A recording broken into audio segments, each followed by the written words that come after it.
Hey guys, welcome back.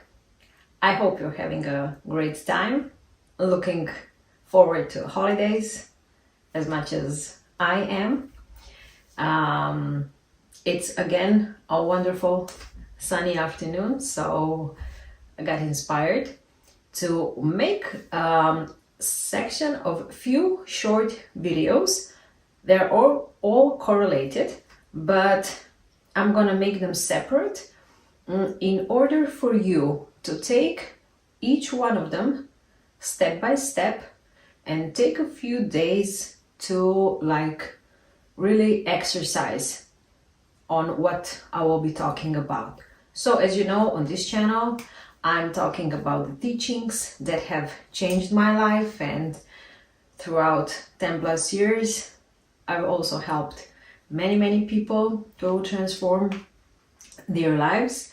I was most inspired and still am inspired by the work of Neville Goddard.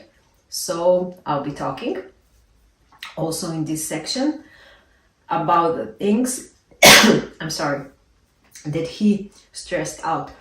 I'm not going to be editing this video, so everything that happens, it's like filmed and uploaded, okay? Because that's how life is.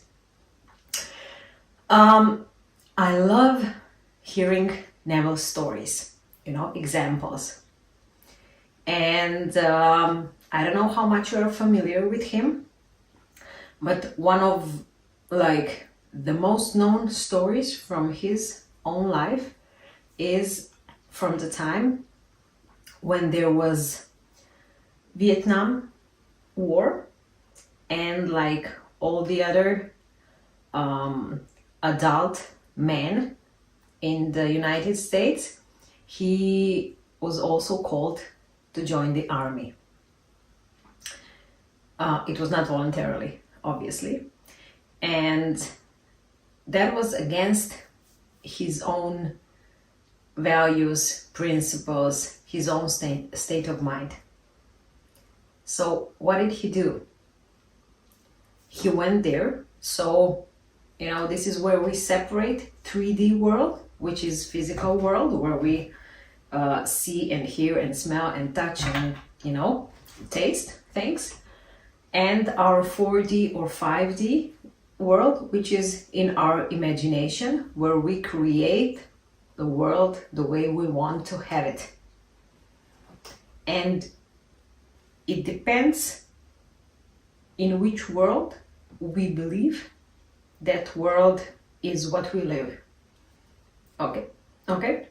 So he joined the army. It was first like a training camp, but he sent a letter to his superior and sent an application to be honestly discharged.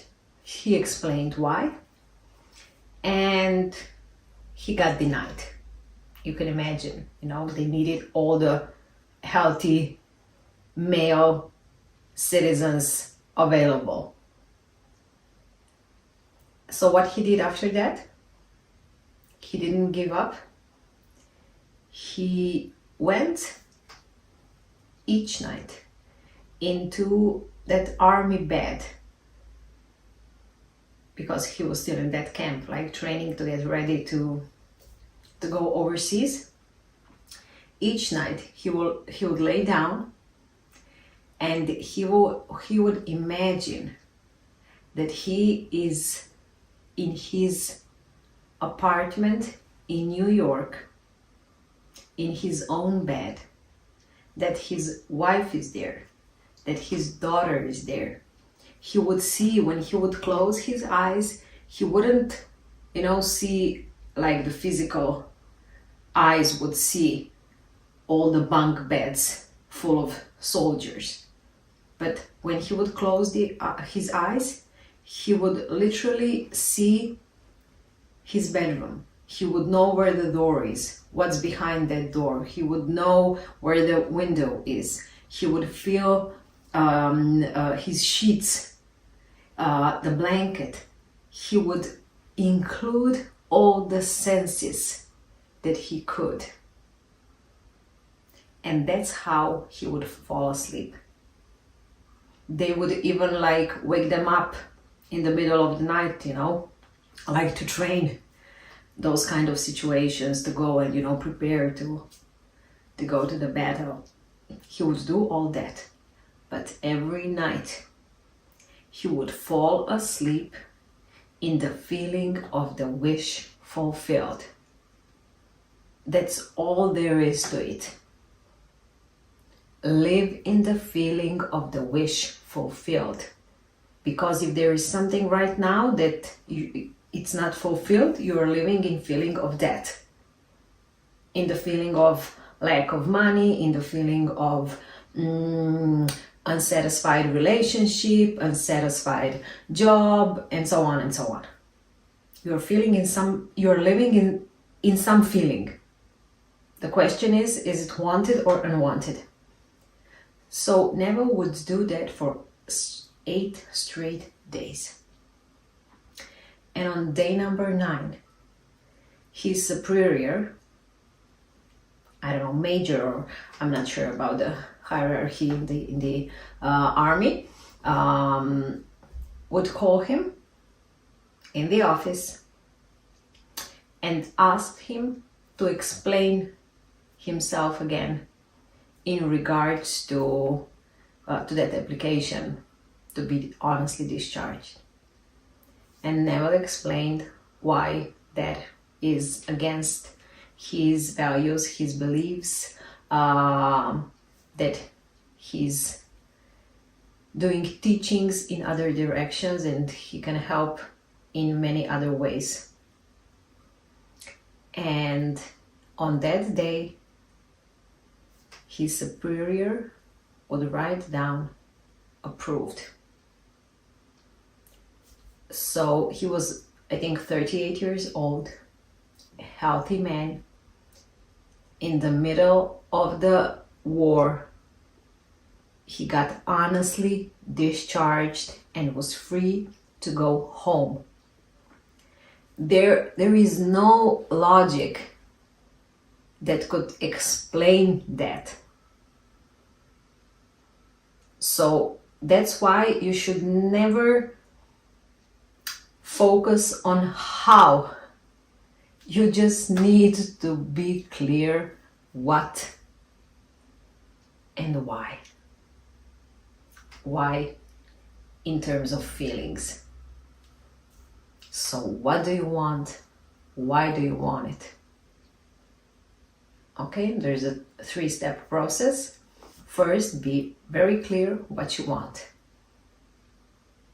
So he was very clear. He wanted to go home and not join the armed forces. So be really clear what you want. Second thing, what would imply that your wish has already been fulfilled? So in his case, each night he would fall asleep in his own bed in New York apartment. So what do you want? What would imply that this has already been realized? And 3, live in that state. And don't give up. Okay? So in the next series, this is like explanation, and now there will be a series of short videos where I will be explaining how to not join the senses that come up during the day. So you want to have under control what you hear, what you see, what you smell, what you touch, and how you feel. Okay, this is it for now. When you're ready, jump to the next video.